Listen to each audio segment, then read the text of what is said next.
जम्मू कश्मीर के हंदवाड़ा में आतंकियों के साथ हुई मुठभेड़ में सेना ने देश के 2 अफसरों सहित 5 जवानों को गंवा दिया। इस मुठभेड़ में मेजर अनुज सूद भी शहीद हुए हैं। उनके पिता ने कहा है कि बलिदान ड्यूटी का हिस्सा है। उधर कर्नल आशुतोष शर्मा भी इस ऑपरेशन में शहीद हुए।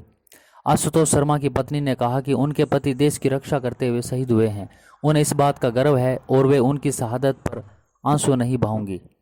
Major Anuj brigade of guards के अफसर थे। वे हरियाणा के पंचकुला के रहने वाले थे। अनुज सूद का चयन Indian institute of technology IIT में भी हो गया था, लेकिन उन्होंने आईआईटी को छोड़कर एनडीए को चुना। उधर इस एनकाउंटर में शहीद हुए मेजर अनुज सूद के पिता रिटायर्ड ब्रिगेडियर चंद्रकांत सूद ने कहा कि उसने सर्वोच्च बलिदान दिया है। यह उसकी ड्यूटी का हिस्सा था। इसके लिए ही उसे ट्रेनिंग मिली थी। उसकी 3-4 महीने पहले ही शादी हुई थी। मुझे उसकी पत्नी के लिए दुख है। वह लोगों को बचाने के लिए शहीद हुआ। कर्नल आशुतोष शर्मा यूपी के बुलंदशहर के रहने वाले थे, लेकिन भाई की नौकरी के बाद उनका परिवार जयपुर में रहने लगा।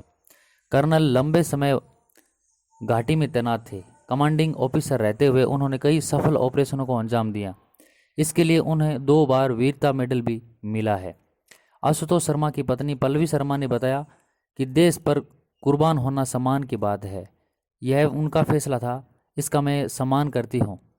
उन्होंने बताया कि कर्नल आशुतोष की परिवार से 1 मई को आखिरी बार बात हुई थी।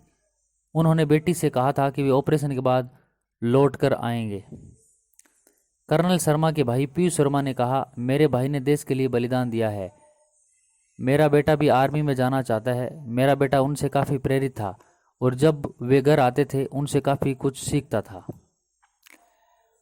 कुपवाड़ा जिले के हंदवाड़ा में आतंकियों के छिपे होने की खबर मिली थी। इसके बाद सुरक्षा बलों ने ऑपरेशन चलाया। इस ऑपरेशन में सेना की राष्ट्रीय राइफल्स और जम्मू कश्मीर पुलिस के जवान शामिल थे। घर में बंधक बने नागरिकों को छुड़ाने के लिए सेना के कर्नल और कमांडिंग ऑफिसर ने खुद मोर्चा संभाला। उनके साथ मेजर अनुज सूद नाइक राजेश और लॉन्स नाइक दिनेश, पुलिस में सब इंस्पेक्टर शकील काजी घर में घुसे। आतंकी घर में घुसे जवानों पर ताबड़तोड़ गोलियां बरसा रहे थे। बावजूद इसके भारतीय सेना के जवानों ने 2 आतंकियों को ढेर कर दिया। हालांकि इस दौरान घर में घुसे 2 अफसरों सहित 5 जवान शहीद हो गए।